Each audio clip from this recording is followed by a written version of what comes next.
Good afternoon, everyone. That was a welcome song from Zimbabwe. It's used to welcome new people who have arrived in the kingdom or the homestead. The leader says, "Goi, goi, goi," which represents the sound of knocking on a door. The song celebrates pride for the Moyo clan of the Great Zimbabwe area in the southeast of the country. So welcome to my presentation on the traditional music of Zimbabwe.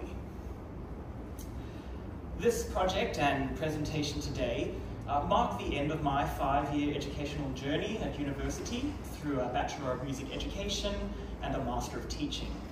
So it is an absolute pleasure to be here and an honour as well to speak. I thank the organisers for the opportunity and thank you all for your warm welcome and encouragement. So today I want to take you on a journey into the world of the traditional music from Zimbabwe and its importance in education and preservation. This work is inspired by my experiences as a music educator in Zimbabwe. I first went to Zimbabwe in 2006. I'd finished high school, I had actually spent a year here in South Africa, and then I went back to Australia and attempted a music performance degree, but it didn't quite feel right, and I couldn't shake this feeling to return to Africa. So I ended up taking an opportunity to teach music at a school in Zimbabwe. I never had long-term plans for Zimbabwe, but I suppose I loved it because I made it my life and my career and home for the next 13 years. So it's now a significant and important chapter in my life. Since I've been back in Australia and pursuing my university degrees now later in life, I decided to incorporate my love of Zimbabwe and their music into my studies. And it was only when I was back in Australia studying did I realise the full potential and importance of including music from different cultures into the classroom. My interest in the topic stemmed from a simple folk song arrangement task, which then grew into a more in-depth topic for my major project, where I conceived and created a book of Zimbabwean folk songs for the classroom. Moving into postgrad studies, my work continued to grow, which included deeper research and an expanded digital version of the folk song resource. This research also allowed me an opportunity to travel to Zimbabwe to reconnect with old friends, colleagues, and meet new musicians to collect even more songs for the project. Today's presentation, in the brief time I have, I hope to just cover a few various aspects of the work and provide an overall snapshot of what the project entailed. The main objective of the research is to document traditional songs from Zimbabwe to create a digital resource for education and preservation purposes. This digital platform, accessible to teachers worldwide, intends to facilitate the sharing and recreation of Zimbabwean music and culture.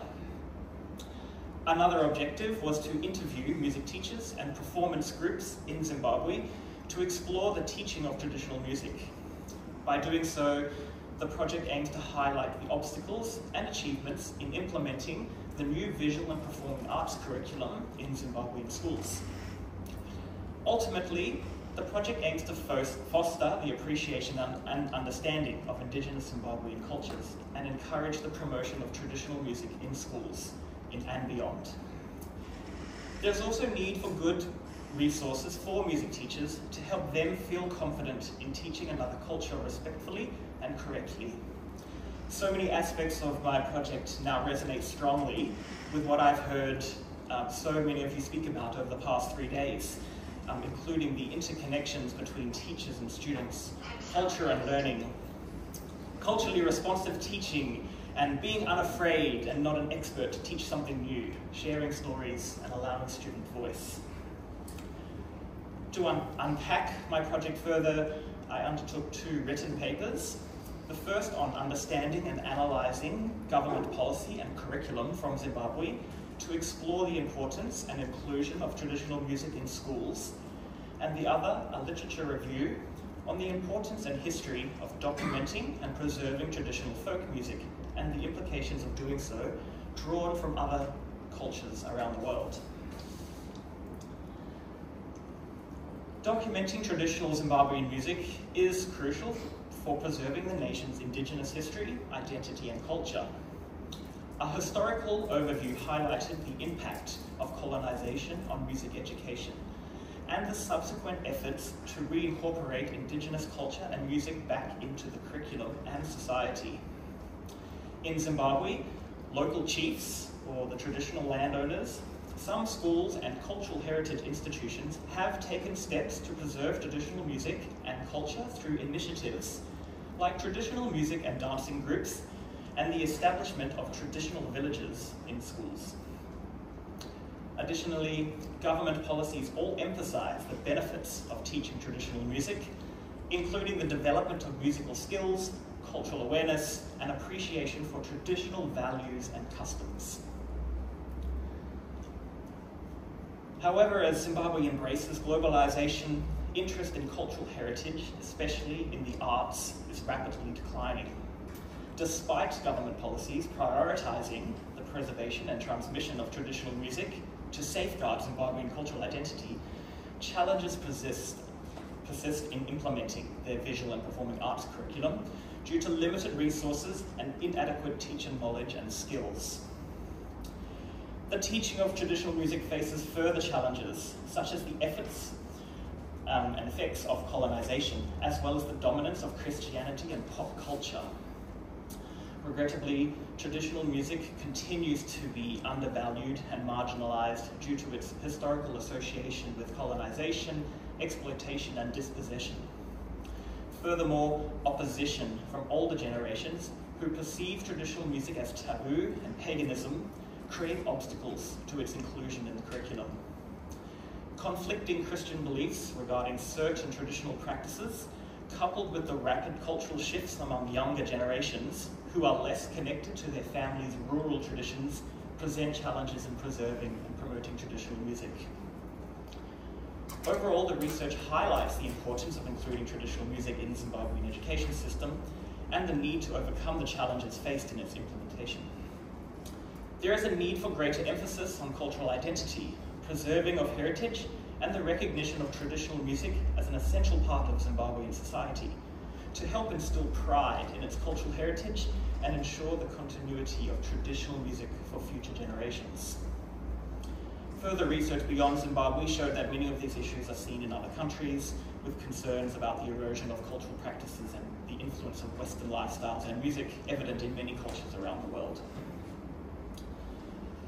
My research and project also raised issues of ownership, custodianship, and the term world music as considerations.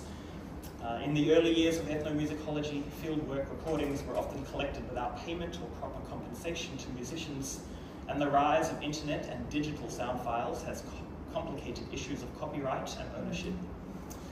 Ethical debates surround cultural appropriation and exploitation of folk cultures by the West continue today, with calls for greater legal protection and respect for traditional knowledge.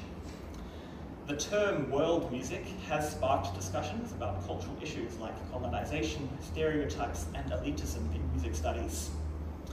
Critics argue it's too broad, lumping diverse non-Western traditions altogether, maintaining stereotypes and Western dominance.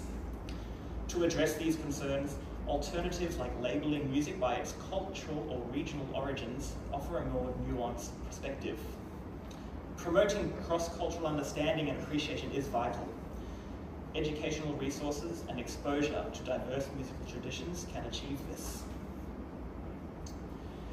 In response to the challenges and findings discussed, I've developed a digital resource aimed at promoting, teaching, documenting, and preserving folk music from Zimbabwe. The digital platform is designed to be easily accessible in the classrooms, catering to the education system's growing reliance on technology. Because of Zimbabwe's complex history, its traditional folk songs can vary, some influenced by Western music, despite being sung in an indigenous language. Initially, I focused on pre-colonial songs, but have since included colonial and post-colonial eras, and those are terms that are reflected in the educational policies. And I expanded because of the wide variety of music offered by those that I came in contact with. In Zimbabwe, the music scene today often fuses folk and pop songs, styles, blending traditional instruments into contemporary songs. The Shona people, the largest ethnic group, hold music as a crucial part of their culture, transmitted orally as commonly practiced in Africa. Traditional Shona music serves as a key element in educating children and connecting them to their history and culture. Music and poetry have deep roots in Shona culture, preserving knowledge, values, and life experiences. Music remains central to Shona life, with vocal and instrumental music for all seasons, rituals, hunting, games, storytelling, and more. It continues to pass on knowledge, values, and celebrate communal and personal events. Shona music can be defined by its repetition, call and response, complex rhythms, and at times use of the pentatonic scale. Repetition, guided by a song leader, structures the song, while intricate drum patterns and polyrhythms provide opportunities for dance breaks and solos. Call and response melodies complement these patterns, with a chorus repeating a fixed refrain, alternating with the lead singer, who enjoys a more improvisational freedom. The combination of multiple musical parts is another characteristic of Shona music, with hand claps, drums, and shakers, creating intricate polyrhythmic layers. Shona music carries a conversational quality, with voices, instruments, and the players all engaging in lively exchanges. Instruments like drum, called ngoma in Shona, and shakers, called the hosho, and hand claps, known as makwa, are all prominent. Drums are crafted from wood, gourds, and clay with animal skin drum heads, and they dominate the Shona music. Other percussion instruments like clapsticks, bells, and rattles, and xylophones also play vital roles. The hosho is a pair of hollowed-out gourds with seeds, holds special value as the constant driving force of many songs, and hand claps add further rhythmic depth. The mbira, or a thumb piano, which I have one here to show us soon, is a thumb piano with metal keys. It holds special importance and is used in various contexts, including ceremonies and spiritual practices. The mbira is an African percussion instrument with origins dating back 1,000 years from northern Zimbabwe, eventually spreading throughout Africa. In 2020, UNESCO recognized mbira music as part of the Intangible Cultural Heritage List of Humanity. Like my book, I aim to create user-friendly digital pages for each song, incorporating audio and video for oral teaching. The main purpose of these videos is to continue the age-old custom of passing on music through the oral tradition. And I recognize that sheet music is not accessible for all. There are further video examples of educators in Zimbabwe demonstrating how to teach the songs and exampling their use of them in the classroom. I've also created some lesson plans to go with some of the songs, and also an introduction to Zimbabwe and Zimbabwean music. For each song, I've created several elements. This includes sheet music. Sometimes that's a simple lead sheet with the melody and the response, but it can also include chord symbols, rhythms to clap, mbira or marimba notation. In some instances, I've also been able to create, or had the time to create, arrangements for songs for choirs to sing. Several challenges did arise in the notation of Zimbabwean music, mostly within the complicated polyrhythms created by the underlying clash of the 2 and 3 pulse. Mostly I settled on a compound time signature and did my best to group notes accordingly to show the pulse of 2 or 3 by using accents and by beaming the notes to help show those polyrhythms. Ultimately, this polyrhythm is just a stylistic way of playing, and really only comes out when the music is all put together. Other elements include direct translation of the lyrics, but also an interpretation of those lyrics, a background on where the song comes from, and a phonetic pronunciation guide. So I thought, since I was in a room of music educators, it would be appropriate to maybe try and teach you a little song. This is the Imbira from Zimbabwe, which I'm going to play and try and lead us in this song, which is called Mwana Wangu Wakura. It's a simple song usually sung by mothers.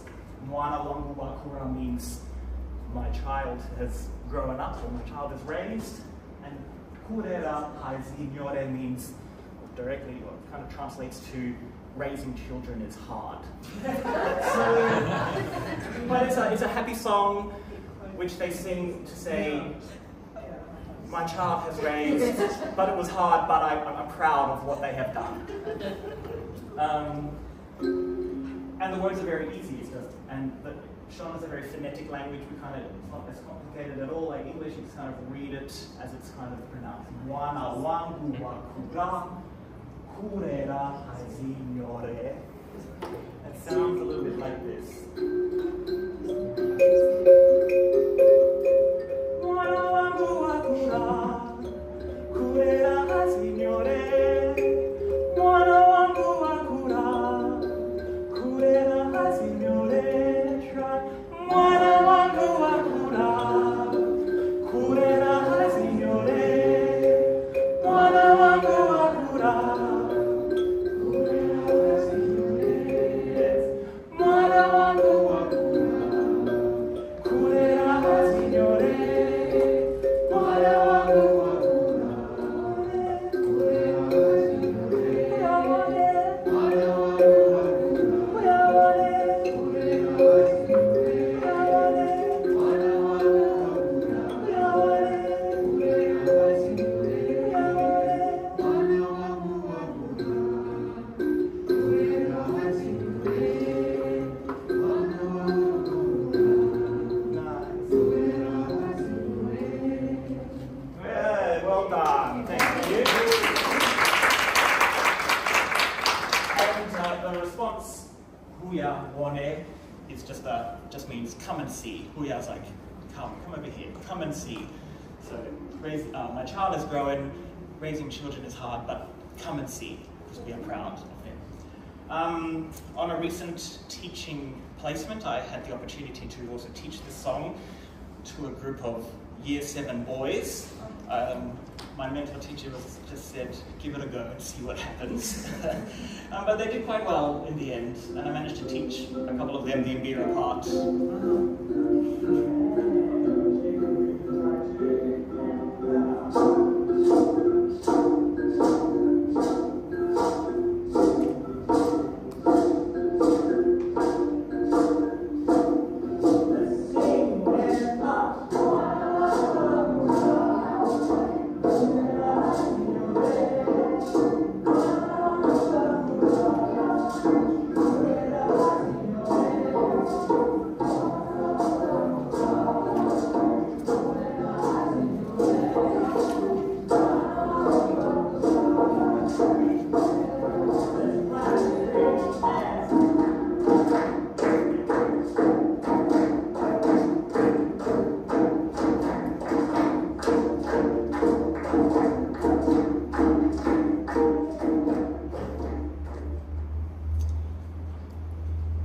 My project focuses on documenting and understanding Zimbabwean musical practices, which carry both significant benefits and potential risks.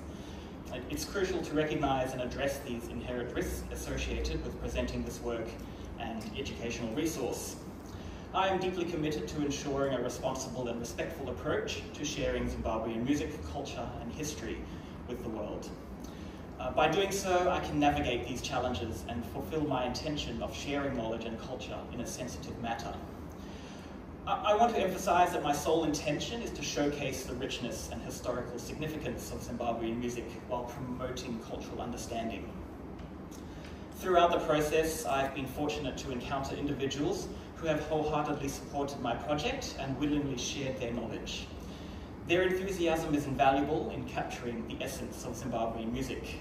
I publicly thank and acknowledge them all for their contributions, but must make special mention of Mr. Bright Dachadaedza, my volunteer research assistant from Zimbabwe, for his ongoing support, guidance, knowledge, and commitment to ensuring the success and integrity of this project.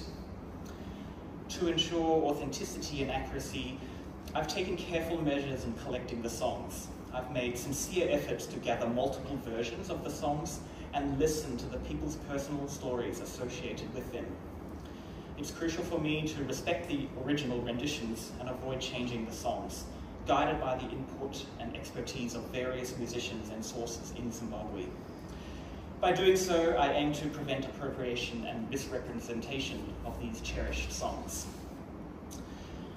It's also important to note the ethical consideration as per the many guidelines of the University of Adelaide, including collaboration and sharing of the educational tool for the community. The project is not owned solely by myself or any individual, but rather should continue to grow and to be contributed to by the community it serves. By addressing these risks and incorporating ethical considerations, I strive to uphold the integrity of the project while fostering a deeper appreciation for Zimbabwean music and culture. Building cultural identity through knowing and understanding the traditional music of Zimbabwe will benefit students locally and internationally. Through a history of turmoil, Zimbabwe acknowledges the importance to showcase and be proud of their rich and diverse cultural history, including music. Music education now plays a significant role in the preservation of the traditional music of the Shona people. By embracing music education, we can empower future generations to appreciate and immerse themselves in captivating, culturally significant music from Zimbabwe to cultures around the world.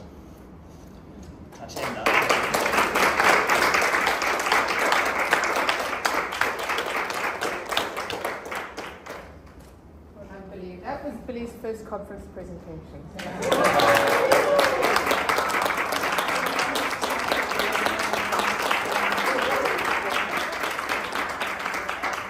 So, I'm sure there's some questions. I just want to say, I'm pointing the finger at myself that, you know, there are times where this conference can get very theoretical, which is important, right? We need that. But we also need to celebrate the music. And so just thank you for playing music.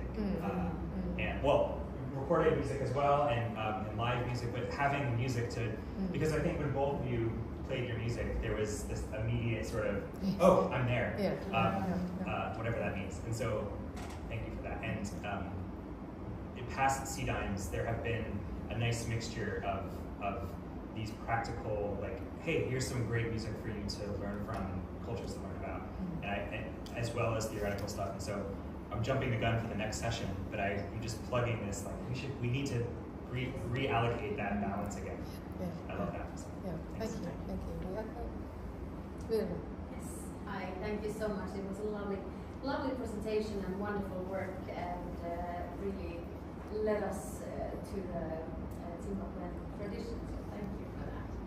I was curious about the archives, the problematics concerning the archives, because just to background my question, I've worked in Nepal for 10 years, more than 10 years I think already, and we have tried to establish an archive, because there's been a lot of challenges with the accessibility and then the intellectual property rights and so on and so on. So could you share a little bit light on how it is in Zimbabwe? Yeah, my knowledge, I know that the work of, I'm sure South Africans are aware of the work of Hugh Tracy and all of his collecting of songs in that International African Music Library in Grahamstown, and I know that that has a large collection of songs, but I'm not aware of much more since, or work really, that, or like an archive since that. And my connections in Zimbabwe, I didn't come across any kind of library or archive even in Zimbabwe itself. And I know a lot of these songs that I have, it's probably the first time that they've even been written down and transcribed.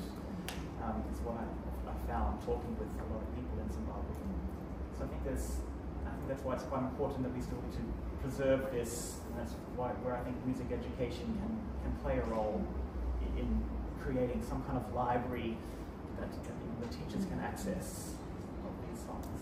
But I've really only scratched the surface, I feel, on the whole preservation aspect of the project. Thank you. Sorry.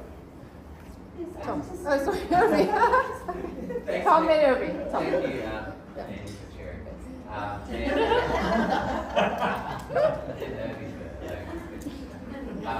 This is, echoing Will's thing. It's great to see doing, thinking, or combining together, because obviously the thinking helps the doing, and doing helps us think. That's amazing work. What you keep referring to, this is particularly on the website. I saw this is in the development and it's still going. I'm aware that you finished your honours degree now and going into teaching. What do you think? So what supports do you think you could use so that you're not just doing this for love and harnessing potentially whether it be institutions or government support to be able to let you do the work that you're doing, and then I guess that addresses Dylan's question of comments as well. Yeah, I've been thinking a lot about what my next steps are going to be, and the website itself is very basic. It's just a Google site that I've been throwing together, and I would absolutely love to be able to develop that further into something that's probably a little more user-friendly, something a lot like what we saw yes, that. And when I was looking at that, like that's kind of the idea that I would like. So Check mine out. I think next steps would be maybe to find some kind of funding, or I don't know, I guess that's what I would need to do next. It just feels to me, in this nexus of what this group was set up to be, that ethnomusicology / music education, and somewhere in between there, and finding that home is always the challenge. Everyone here in this group, if you where do we fit, as researchers or as practitioners, and I think that just great work. Thank you. Oh. Yeah. Is there a music? I really enjoyed that. Hugely, thank you. Is there a music education department in Zimbabwe that might be interested in supporting your work and developing websites and stuff like that? Not that I'm aware of. There is the Zimbabwe College of Music, and they predominantly do ethnomusicology there, and they do a lot of teaching of the Zimbabwean songs. So that's one that I did visit there a couple of times when I was there earlier in the year and interviewed their teachers and their students. And they also had not really come across a kind of resource like this, so they were excited that something was being put together. So I think it's a bit new for them, because I think all the songs, they just sing what they know, and some of them can't even tell you how they learned the songs. They were just childhood songs. And I think there is room for this to kind of grow and to associate with colleges like Zimbabwe College of Music. I'm not even sure what their teacher training is like in Zimbabwe anymore. I've been out of touch with that side of things, but it's something Midlands that College, I think. Yeah. Midlands College in Gweru is training teachers and using Bira quite a lot, and what are those things again? Maroons.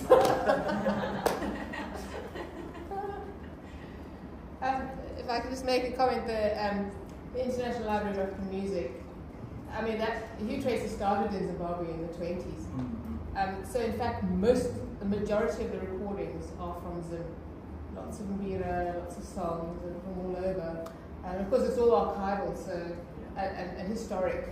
So there's less that's new, but there's also Justin Moon or Justin Morris, I think, her research is quite recent. Paul Berliner, of course, I mean, not that his recordings are an island, but his work is in Mbira. Another question? Jennifer? Yes, and after we were speaking last night at dinner, I looked at it. I don't know the history, so I'm going to have to look into it, but it does appear that Smithsonian Folkways recordings acquired. There's an association between the two of them. Yes. Yeah. So, like, all of the recordings I'm looking right now they're all on the website. Yeah. So just local politics. Ireland had a great website, and it was then taken over by Rhodes University, so it's a little bit harder to deal with, the Ireland website, but it is there. But there is I mean, you could access the stuff through Smithsonian. It appears to all be on the website, and Yeah. so I know, like, Smithsonian, over the years, Smithsonian Folkways Recordings has acquired many smaller labels, and I don't know the details. I don't think, yeah, so, well, there is an association, so Yeah. Ireland also is affiliated with some other sound archives around the world, Yes. and they you know, they have access to each other's Right, recordings. so I'm yeah. not sure there's Yeah. some sort of an agreement, but Yeah. I'm not sure what Yeah. it is. Sure. I think Annalise had a question. Thank you for your presentation. It made me think about conversations around survival and preservation and kind of the name of the Australian policy, Revive. And so also reminded me of like this conversation of surviving and making sure that music traditions survive. There's a conversation in South Africa, but it reminded me both of kind of Cora Stacey's work with Mark Bionne, and then also, strange enough, Etienne van Heerden writes about this from Afrikaans musicians who practice Western art music, this conversation about survival. And so I wonder if you could perhaps just speak to what the dualities of this preservation and survival of the tradition might be in this context.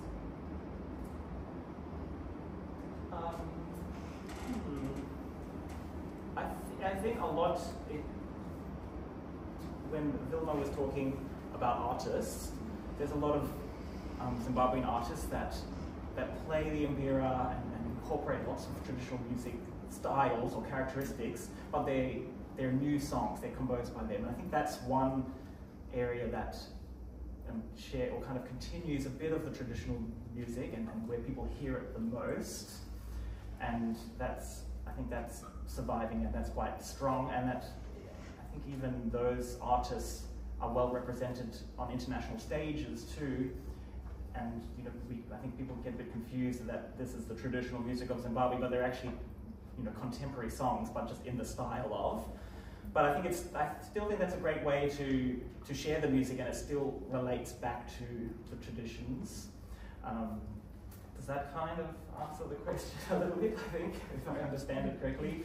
But also, yeah, I think in schools is where it needs to survive the most, because that's where they'll learn it, and especially kids these days. I mentioned they don't go back to, most schools are in the urban areas, and they don't really go back to their rural homes anymore.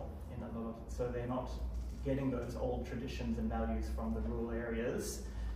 So they need to learn them at school, and so that's where the music really needs to come in if it's going to survive. So that's where this work was kind of inspired by a little bit. But I was also inspired a little bit by the diverse classrooms that we now see in Australia, and the need to also just share different cultures and have little Tatenda in the classroom, and how can we represent his culture too in Australia. So I'm hoping all these different elements create ways to continue the survival of the music. Well, I'm sure you'll join me in wishing Billy all the best with whatever your work is.